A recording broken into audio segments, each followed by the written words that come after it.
Hello people of the world, and welcome to today's episode of Coffee Chats with Jax. This is unfortunately going to be my last video for a little while. As I've mentioned before, I believe in a video maybe a month or so ago, I have been strongly encouraged and told that I needed to go into a treatment center, and I officially am leaving on Sunday, and I will be gone average minimum about 4 to 6 weeks, I'm told. I have a hard time talking about this. I don't really one-on-one tell a lot of people. I have mentioned it on Instagram and to like managers and best friends and stuff, but I really want to make this video because partially for me, I want to see my journey. I want to hear my thoughts afterwards. I want to have something to hold on to that shows the process and that shows me that I'm going to be okay in a sense. I don't know how to explain it. And also because I'm really scared, and I'm really anxious, and I don't know what it's about to look like, and I don't know what my life's about to be.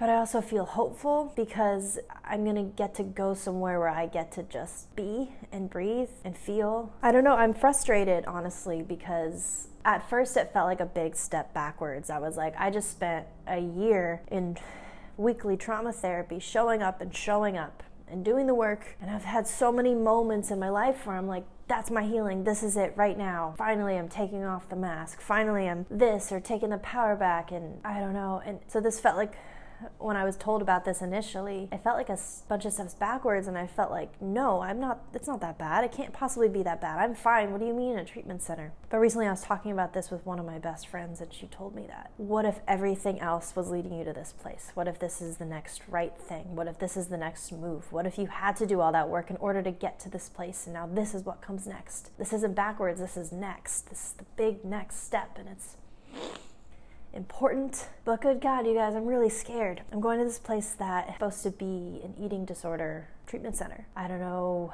how much I can get into right now, but lately that piece of my life has not been very good.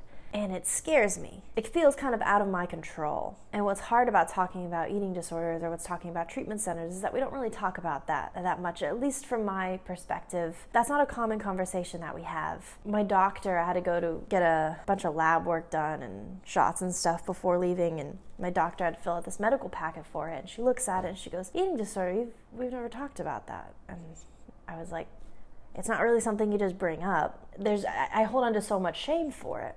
And you don't just kind of casually mention treatment centers or, I guess, substance dependency. Stuff like that isn't like talking about therapy. Therapy is so normalized today, and I love that because I love therapy, but this isn't. And so if making this video is even to just put that into the world, be like, I want to take this next step, and I want to care about myself, and I want to try and heal because I want to be the most healed, best possible version of who I am. There's things that I want to do with my life, and depression and this eating disorder, and this stuff steals from you. That steals life from you. And I feel crazy sometimes because sometimes I feel so much joy, and other times I feel like I don't want to exist anymore. Everything would be easier if I could be done. It's confusing and it's scary, but I have a lot of hope for this place. I have a lot of hope that I'm going to get the care that I need there, that I'm going to learn to build trust with the therapist there, the dietitians there, and the other people going through this same thing. I'm scared because I go back and forth and thinking, what do you mean I need help? I'm fine. You look at me, I look fine, and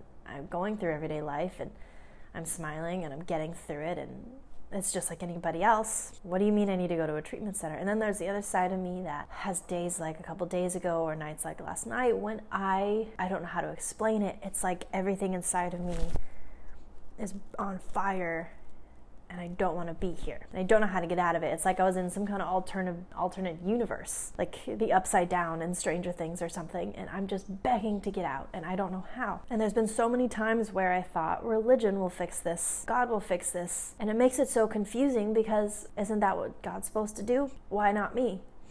I don't talk about faith stuff on here as much as I used to. I'm kind of, if you haven't noticed, I've gone through a kind of a rough patch with that. That's something that I will get more into as time goes on. And I'm hoping to unpack some of the traumas and PTSD that came from that at this treatment center because I don't want to feel this way. There's too much that I want to do. There's books I want to write. There's speeches I want to give. There's horses I want to ride. I just got off the phone with my therapist and she goes, hold on to the things that are giving you hope for after. Make a list of the reasons you're doing this. And I'll tell you what, I want to get there and heal up and get back so I can ride so many horses. Yesterday, I was given so many gifts from the most incredible place called Freedom Reins Ranch. I've been going there working with the horses side by side of doing equine therapy, and horses have just changed my life. They hold up a mirror to show you how you're feeling in there. It's the most grounding thing I could ever do, was being with a 1,200-pound animal that is also learning to trust. And I found this new love for it, and it brings me so much joy. And yesterday I was there and I was gifted all this riding gear out of nowhere. Nice riding gear and a ribbon, a Freedom Reins ribbon, and I was told to take it with me to treatment because I'm not going alone. And I don't know how to explain it, but it gave me a lot of hope in a sense of like, maybe I'm not going alone. Maybe there is a God. Maybe God is going with me. Maybe I wasn't forgotten. Maybe I'm not a lost cause. Maybe I will be okay. This is where I'm at. But I said that in 2020, it's gonna be the year that I take off the costumes. I actually do it. But if I fall back into old ways, not look at that with shame, but look at that with compassion. I said I was gonna do that. And I think this is the next step for that. As terrified as I am, as honestly much shame as I feel, I'm really proud of myself. I think that I am worthy of this amount of care. I'm worthy of this amount of time and space dedicated to make sure that I'm okay. I'm worthy of healing. So I'm gonna fight for it. I'm gonna go get it. And I'm gonna miss you guys. I'm gonna miss everybody here, but I'll be back. And I hope that when I come back, I will have stories and smiles and so many horses to ride. And I hope that I will have a lot more life and a lot more light. If you want to help me out with this journey, if you want to give financially to help me make this possible, I'm putting links below. Or if you want to buy one of my books before I leave, I don't believe I'll be able to sell them while I'm there. I don't think I'm going to really have internet. I don't know. But if you want to purchase one of my books that shares my whole story, my story of searching for belonging and home inside of my own body, then there's a link for that down below as well. Or you can just go to JackieGronlin.com. I'm nervous, but I'm confident and I know it's going to be okay. I love you guys. Thank you, and I will see you soon.